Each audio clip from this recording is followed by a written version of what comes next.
Ezekiel saw the wheel. This is the wheel he said he saw. These are unidentified flying objects that people say they are seeing now. Are they proof that we are being visited by civilizations from other stars? Or just what are they? The United States Air Force began an investigation of this high strangeness in a search for the truth. What you are about to see is part of that 20-year search.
Boy, love that music.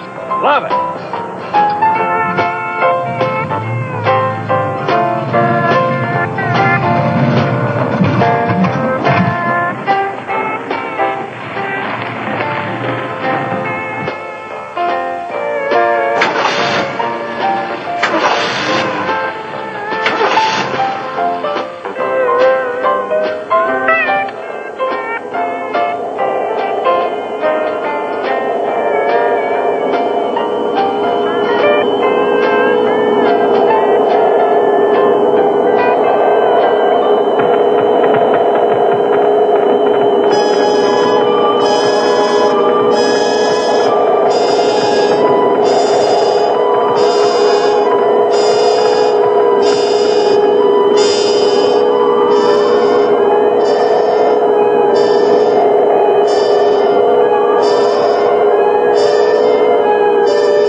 Hi, Vic. Yeah. Welcome to beautiful Wyoming.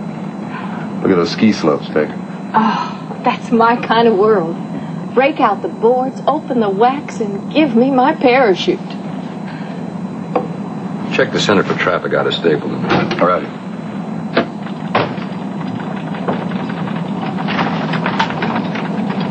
Stewardess? Yes. Why is the plane bouncing so? It's just a little turbulence. Nothing to worry about. Oh.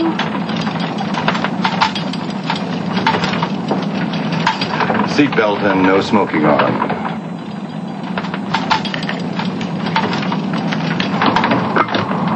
Denver Center, this is Inter-America 5-4. Do you read? Inter-America 5-4, Denver Center, go. Ev? 12 o'clock low. You see it?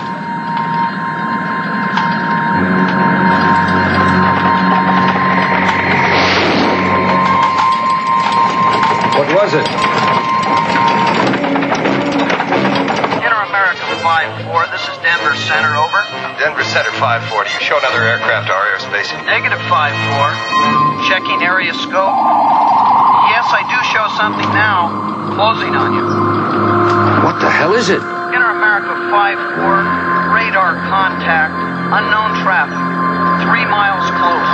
No altitude. Estimate speed 600, closing rate 1200. Lean on it.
Yes, sir. This is Sergeant Fitz. Your transportation safety? That's right, Frank Waller's accident investigation. You made good time considering you were coming upwind. Smooth flight all the way. This aircraft sure didn't have one.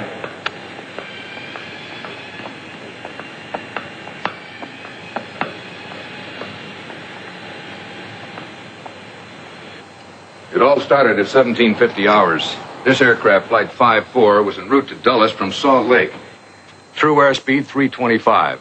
Altitude 37,000 feet, 20 miles north of Laramie, Wyoming. That's where they encountered the UFO. Flight recorder tell you anything? More than the pilots. How's that? In-flight emergency was declared, and they were rerouted here to Stapleton.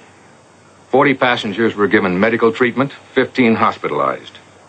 The captain and the co-pilot have some sort of a pact, and their company's going along with it for now. Nobody's available for comment. Not available to who? Me, the press, you name it. We don't have any authority to make them talk. You know that. Yes, sir, you do. Captain Mason asked me to notify somebody from Blue Book, but it's not going to be that easy. You'll still have to clear through the president of Inter-America. Why is that? They're the only people who know where the pilots are.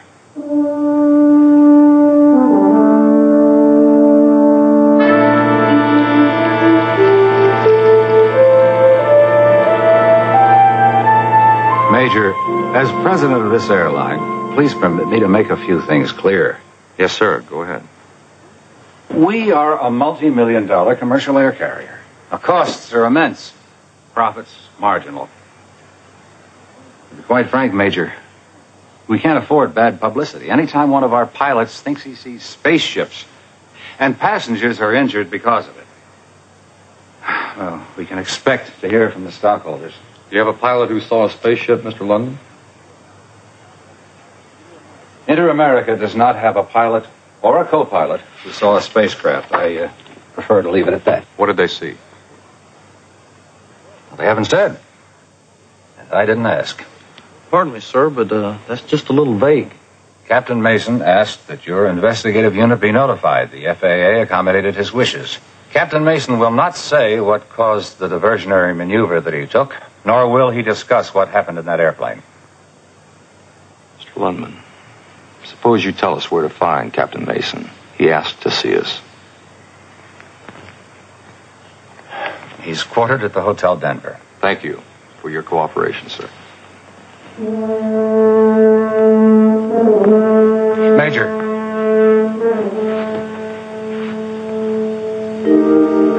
It's already been suggested to Captain Mason that if he does think he saw an unidentified craft of any sort, we'd consider it a psychological aberration. And we certainly can't afford to entrust the safety of our passengers to a pilot like that. Now, can we?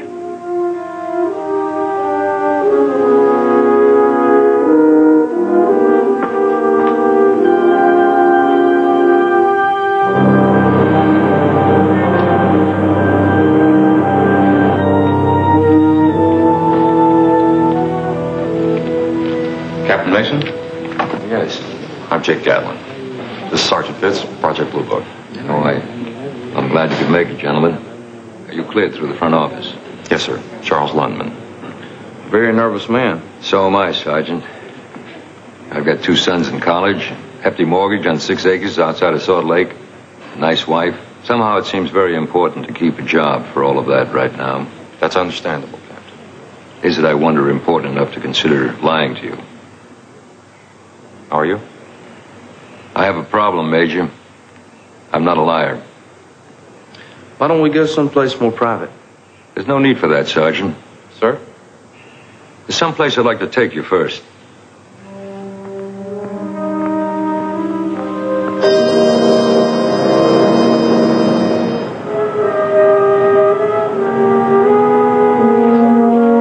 Dr. Norman, you are wanted in emergency. Dr. Norman, you are wanted in emergency. That's Peggy Williams, my number 1 stew. Severe skull fracture. That's your co-pilot with her? Yeah, Brad Everett.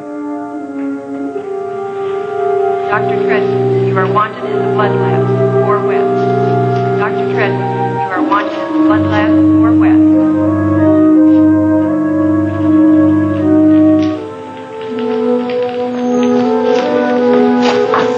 How is she?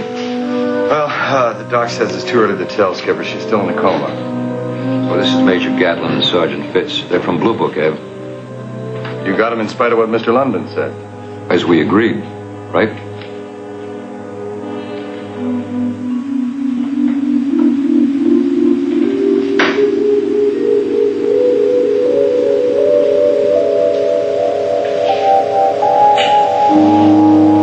How much have you told him? Nothing. As we agreed. After the incident, we didn't discuss anything. We didn't have time to do anything but declare an emergency and fight to keep that aircraft from going into the dirt. First time we even referred to what happened was after the plane was finally parked at Stapleton. The minute the aircraft was secured, I went back to the passenger compartment. Please, everybody stay in your seats. We have some injured people here. There's a medical team on board. If you need help... Peggy. Peg? Oh, Ev, I saw it. What was it? I don't know, Peg.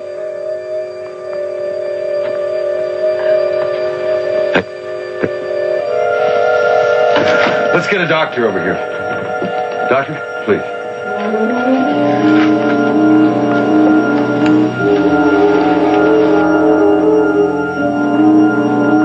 How is she? I'm not sure. I'll stay with her. All right. Ev, operations wants to see me right now. We haven't talked about it, and I don't think we should until I can get the Air Force to listen to us independently. Agreed? Agreed. That was the last time I saw or spoke to Captain Mason until today. Here with the 2 of you. We've been especially careful to ensure that, Major. Please believe it. All right. You say you didn't collaborate. Harry, let's just see if you can find a spare waiting room. You got your copy of the recording? Yes, sir. Let's make the queue line Ev 12 o'clock low. See it. Right. Mr. Everett? The FAA gave us a voice track copy of the in-flight recorder. Seatbelt, no smoking on. Denver Center, this is Inter-America 5-4, over. Ev, 12 o'clock low. You see it? All right, Captain. We'll start from there. Ev, 12 o'clock low. You see it? Okay. From here, sir. We were right at 37,000 when we hit the turbulence.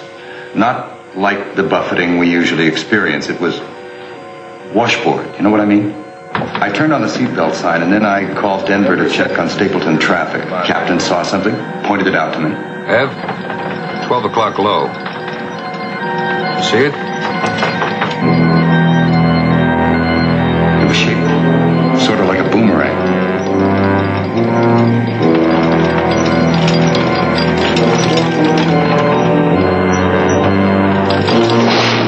Well, the object passed over the aircraft. There was more turbulence. I asked Ev if he had any idea what it was. It was a boomerang-shaped thing.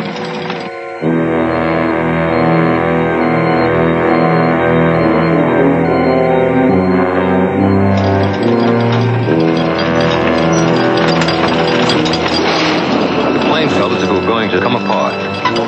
Denver Center 5-4. Do you show another aircraft our airspace? Inter-America 5-4, radar contact, unknown traffic, 3 miles closing, no altitude, estimate speed 600, closing grade 1200. We lost all contact with Denver.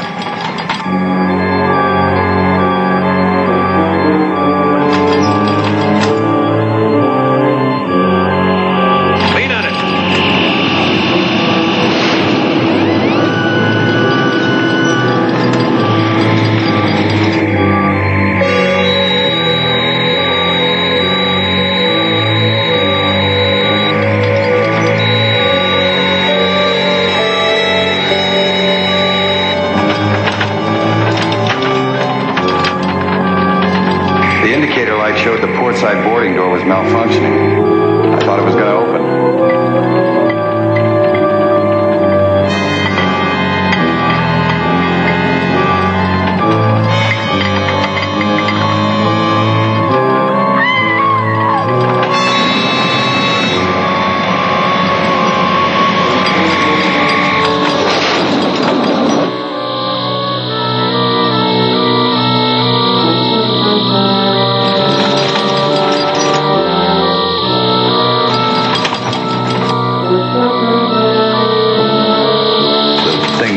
Starboard side again, and then everything broke loose.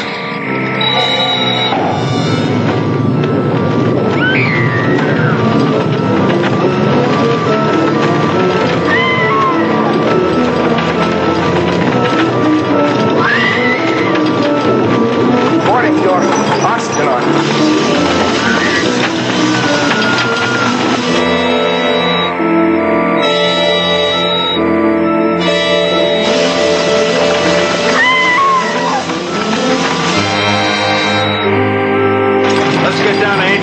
Fast. Then it left at an incredible speed. Then we declared an in-flight emergency and got the plane down to below 8,000 feet so we could do without oxygen.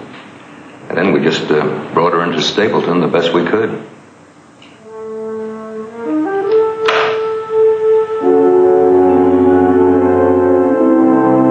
was after that I declared the in-flight emergency and we fought to get the aircraft into Stapleton. You didn't observe the UFO again after that? No, thank God.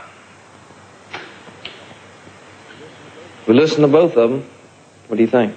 Their stories have understandable differences in interpretation, but they're both saying the same thing. Both describing the same experience. If it was a put-on, it was well rehearsed. Well, I'm not much of an artist, Major, but I think it's close. Did you get Ev's yet? No, sir, not yet. With our known state-of-the-art, Captain, would you say that something like this could fly? No way, Major. But it did.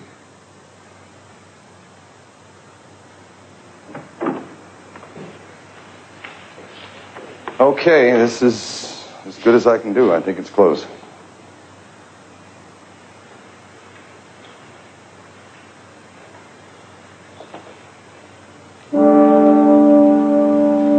Well, it's like that Chinese fella said, Major. Picture's worth 10,000 words.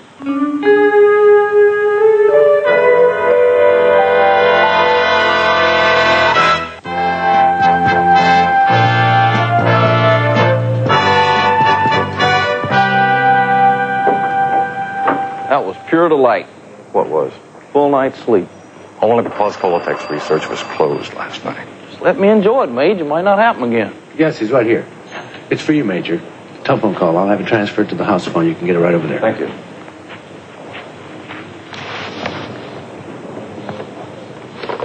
Gatlin. Oh, call me lucky. I found you. Libby? Who'd you think it was? Mary Tyler Moore? Always that possibility. Only at the USO for you people. All right, pal. You called us. You've got an assignment. Yeah, and we're on it. Tell me, is our contract with Colotech's research still good? Let's see. Yep. And as soon as you finish there, since you're in the neighborhood, take a run over to Medicine Bow, Wyoming. Why do we want to go to Medicine Bow, Wyoming? A politician type out there says he was nearly barbecued by a UFO. He's already saying the Air Force is covering up. Naturally. We spend just about all of our time covering up. Yeah, on a cold night in bed. Anyway, his name's Schaffner. Gus Schaffner. And you can find him at City Hall. Okay. We'll get over there as soon as we can. Make it sooner. He's already called here 3 times. That's not so bad. In the last 30 minutes. Bye-bye, Major. What was that all about? Harry, you should be used to doing 2 things at once by now. I am, sir. I am. My old first sergeant used to say a juggler will always enjoy himself in the Air Force. And you juggle? I enjoy the Air Force.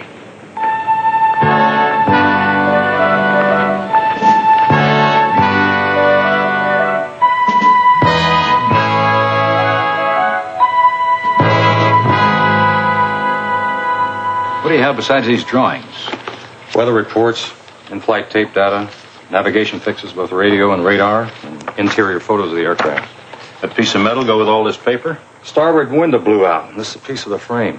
Huh. Is there a picture of the damaged window area?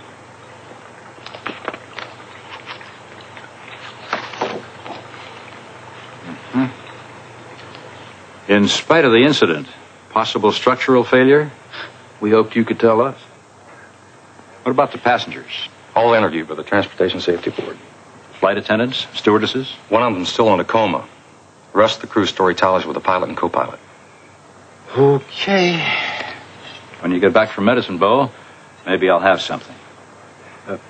Maybe. 5-letter with the big meaning.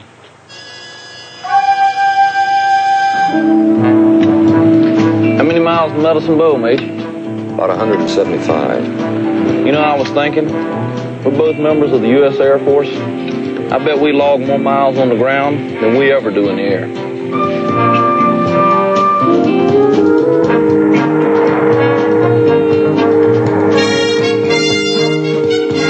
That's our man, over there by the market. Yes, my friends and neighbors, I am going to tour the country so that all can see. And I will not stop, I won't stop until the government of the United States of America perks up and pays attention to us. And now, we all got concerns. This is only one of those concerns. But where are they when spaceships, flying saucers attack innocent folks? Where are they when they're needed for anything? And this right here, this is evidence. Evidence. And we are still ignored. Ignored completely. Well, believe you me, you put Gus Schaffner in office, and I will use that power that you give me. I will use it to get Uncle Sam out of his soft chair and interested in us. And let's have some concern when something like this happens. Concern for the little folks like us. Yeah. Welcome, soldiers. You're from around here? No, sir, we're not. Oh, you're just passing through? Project Blue Book. You called about a UFO sighting. A sighting. It sighted me long before I sighted it. It attacked me. Pure and simple. Sneak attacked. You want proof? I got it burned to a crisp. We go someplace and talk about this, sir?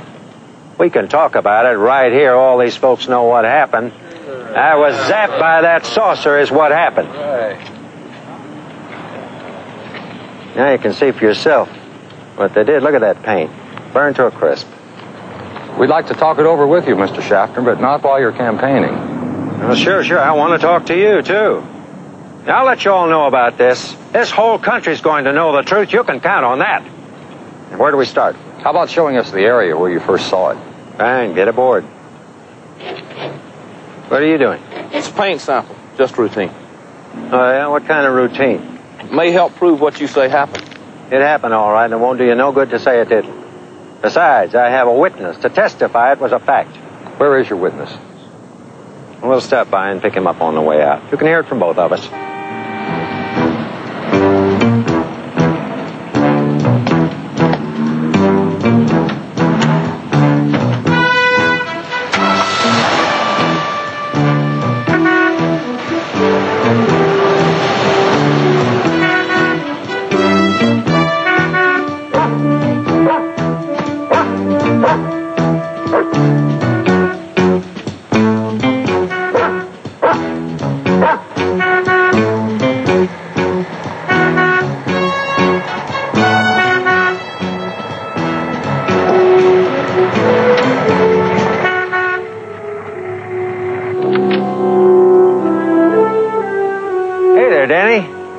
Howdy, Mr. Schaffner.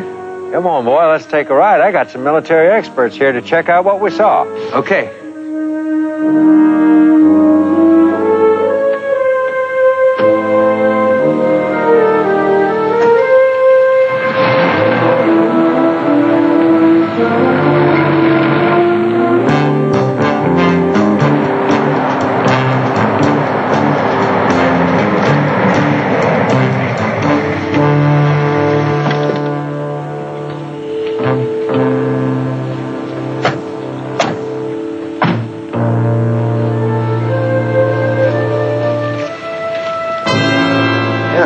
This is the exact spot. Right here's where it all happened. Whew.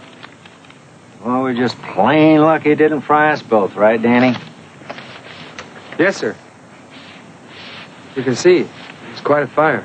Suppose we start at the beginning. What's that, more samples, sir? Yes, sir. Why don't you and I take a walk up here? Well, the Major here wants to hear the story, don't you? I'll talk with you, Mr. Schaffner. Sergeant Fitz will talk with him. Oh, well, all right. That's the way you do it? All right, sir. From the beginning. How long have you known Mr. Schaffner? 3 days now. I met him the night that it happened. Is that right? I go to college in Freedom, about 20 miles east of here. And I was hitchhiking home one night, and Mr. Schaffner gave me a ride. And it was on your way home in his car that you had the sighting? Sighting? Mister, that thing was so close I could have touched it. Tell me about it. So me and young Peterson was just riding along. I hadn't picked him up more than 20 minutes before in Freedom.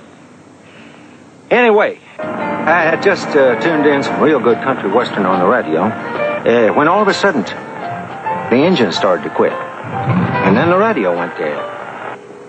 We come to a dead stop.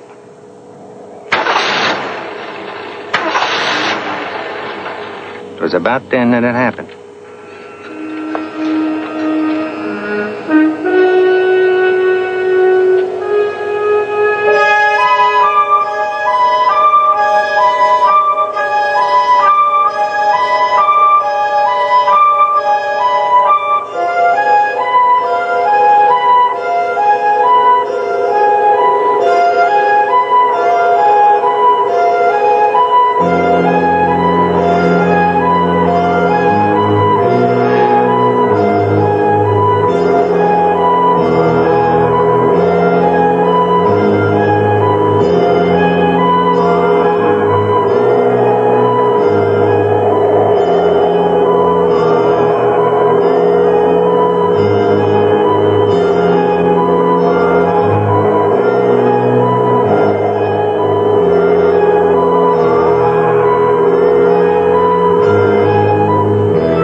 they're not friendly. That fire ain't what I call a peace signal.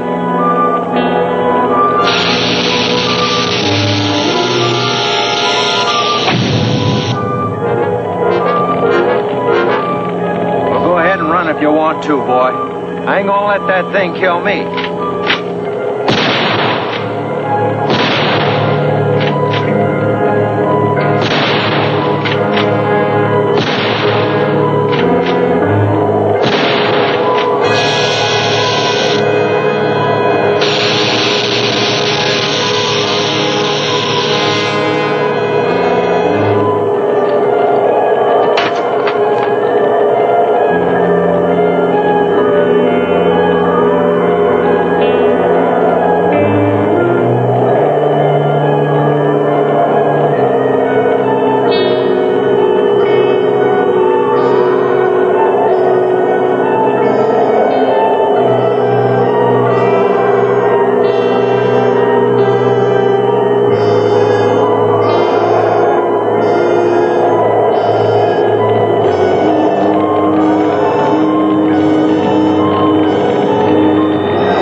It went, rolling like a wheel.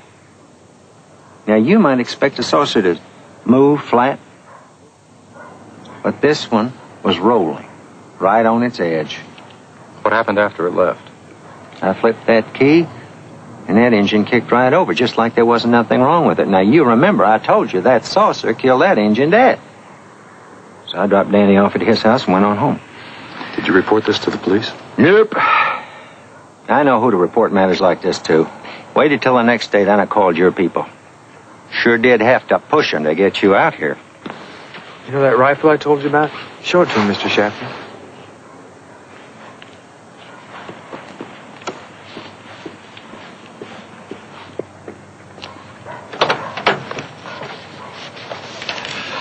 Here it is. I wonder if we might borrow that rifle for a few days. What for? We'd like to send it to our lab. We'll have it back to you shortly. I'll tell you what you do. Stop by my place in about an hour, 34 Elm Street. Gonna have to take a picture of this gun before I turn it over to you. Property identification. You know. Yes, sir. Look at that thing. Ain't no good to somebody unless they want to shoot their foot off.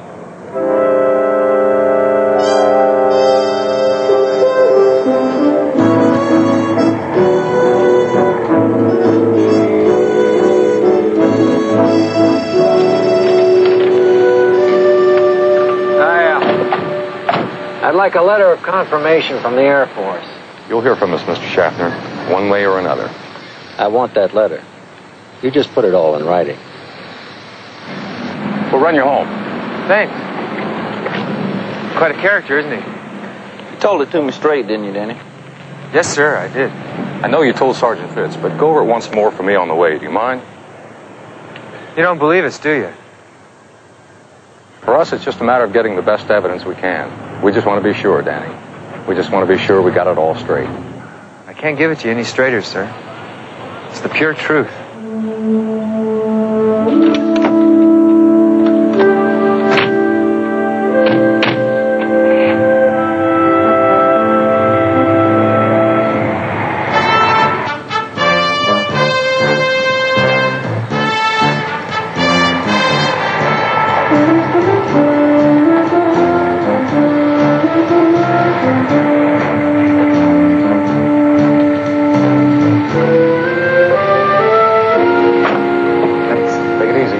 Touch. The boy's story was straight up both times. When he told me and when he told you on the way out here. And right on target with Schaffner. Okay, 34 Elm Street. Then what? Meantime, back to Denver. Inter-America Airlines.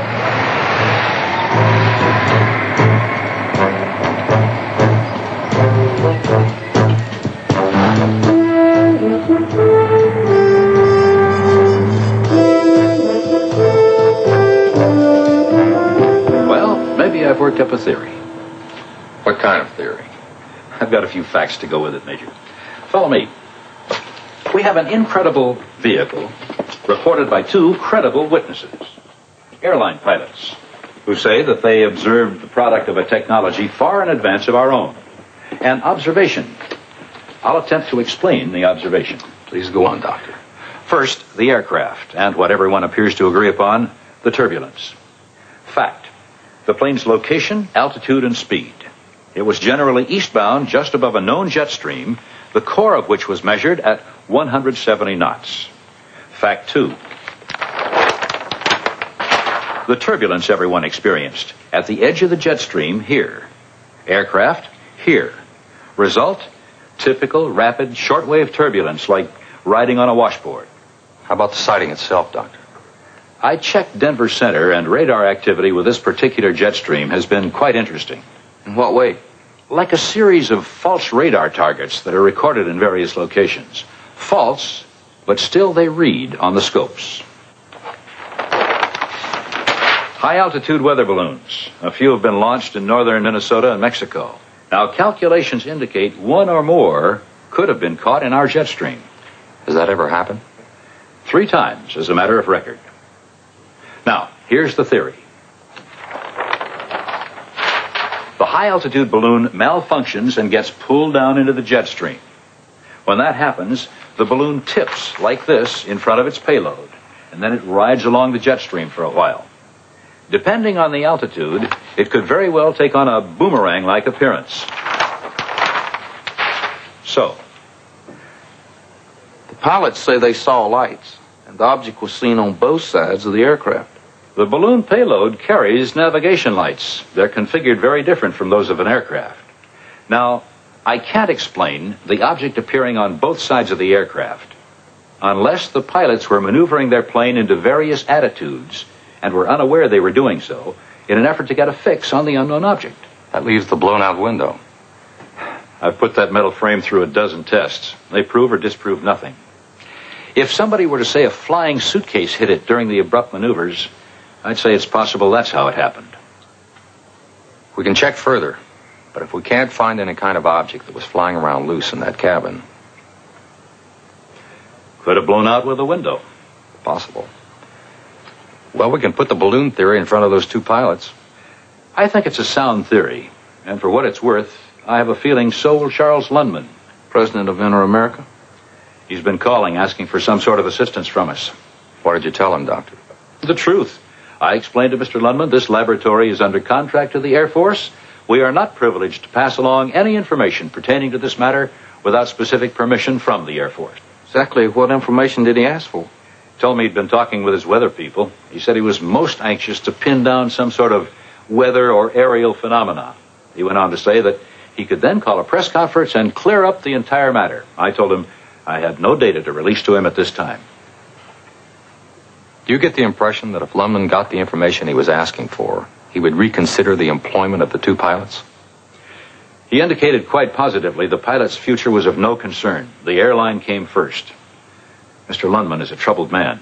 Yeah, little like a steer on a sheep ranch.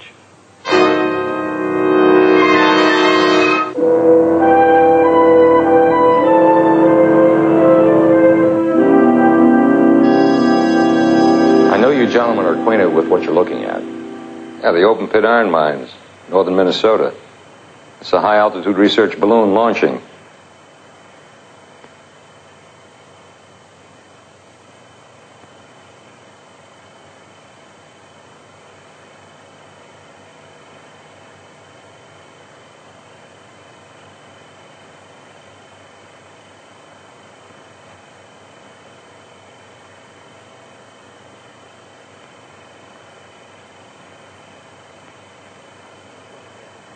You're trying to tell us that's what we saw up there? Not exactly. Not in that particular configuration. If the balloon malfunctioned, drifted into the jet stream, could have taken on an appearance of a boomerang-like shape. Particularly when you consider the unusual pattern of navigational lights they carry. Picture it this way. The balloon is in a horizontal attitude. The balloon leading the payload. I can't buy it. Can you, Captain? Well, Major, a high-altitude balloon is about 500 feet in length, including the payload. Now, the object that we saw couldn't have been any more than 150 feet at the outside. Is it a possibility, sir? Well, Sergeant, anything's a possibility. But that couldn't possibly be what I saw up there. Major, please tell us how that thing approached us head on, not once, but twice, and we're doing a good 600 knots.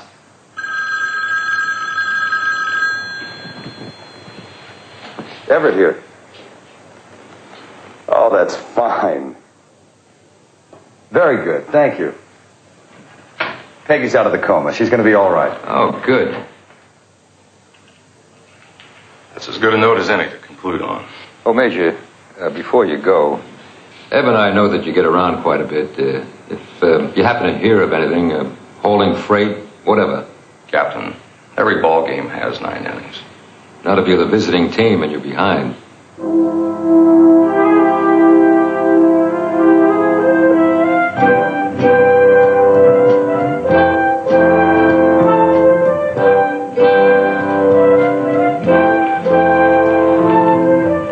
Any messages? Yes, sir. Telephone message. And this was hand-delivered an hour ago by an Air Force driver. Thank you. We have an appointment with Lundman at 3. And maybe one in Wyoming shortly thereafter.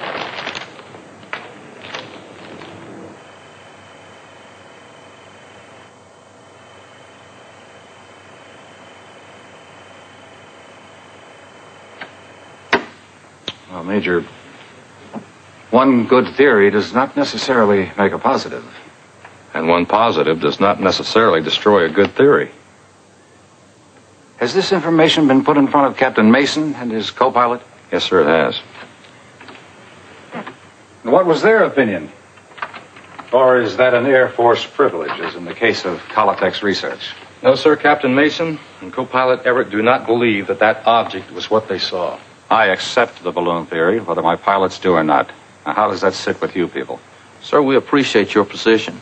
And in a sense, maybe you can appreciate ours. All right. What do you people think really happened up there? We don't know. And we may never know. Well, then tell me, why can't my pilots see it that way? Why must they be so damned positive? Because, sir, they were up there and we weren't. We can't keep telling people they didn't see something if they did. I'm not trying to tell them they didn't see something. No, sir, you're trying to tell them that they saw a high-altitude balloon. And we tried to tell them that was a possibility, too. Do you release this balloon theory to the news media, or do I? If the news media makes an inquiry, we will respond. But when you talk to the news media, I would like to think you might keep your pilots in mind. Between them, those 2 men have over 30,000 hours of good, safe flying in their logbooks. And if that was a balloon they encountered, it took some real ability to have kept away from it. If they hadn't, you could have a 57-passenger, plastic-wrapped coffin on your hands. Where'd you ever get the idea I was going to fire them?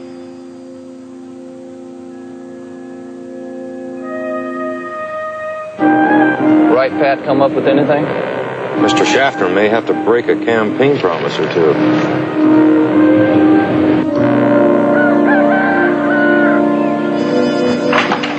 I am writing to the Congress of the United States about this. I don't care what your laboratory says. Nobody calls me a liar. Look at that rifle. Just look at that rifle. Do you think it got that way because it wanted to? No, sir, it did not. That space machine did this, and I'm going to see to it that the Air Force doesn't cover it up. And Peterson, that kid of yours is as big a liar as they are. I'm saying goodbye, but you are going to hear from me.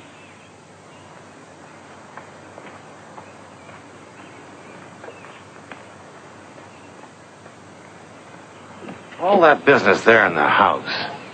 Would you mind going over that again? According to our laboratory technicians, a blowtorch was used to burn the paint off the hood of his car. Traces of ordinary gasoline were found where he claimed a spacecraft scorched the road and surrounding area. And the rifle, our lab clearly detected tooth marks from a commonly manufactured bench vise on the barrel of the rifle, indicating someone bent it intentionally, and it had not been subjected to any heat since it left the factory. How are you mixed up in all this, son? Well, I'll start at the beginning. If you would, please. I'll leave out the very beginning, but I'll get back to it, okay? Okay. Okay. I was hitchhiking back from Freedom. Mr. Schaffner picked me up. We started talking about UFOs. He told me about how he saw this outer space machine. How it burned everything. How he tried to shoot at it. And bent his gun and all that. I still don't see how you got involved. Well, he asked me to go along with him and tell people that I'd seen what he saw. I knew it was wrong. But I had a reason. What reason? I didn't think anybody was going to believe me either. You mean in regard to Schaffner's story? No, sir. Mine. I had a sighting. A real one. I saw a real UFO. You lied about the Schaffner incident. How do we know you're not lying about this? I guess you don't. But I'm not. Tell us what you saw. I saw a huge machine. It must have been 200 feet long. What did it look like? It looked like a boomerang.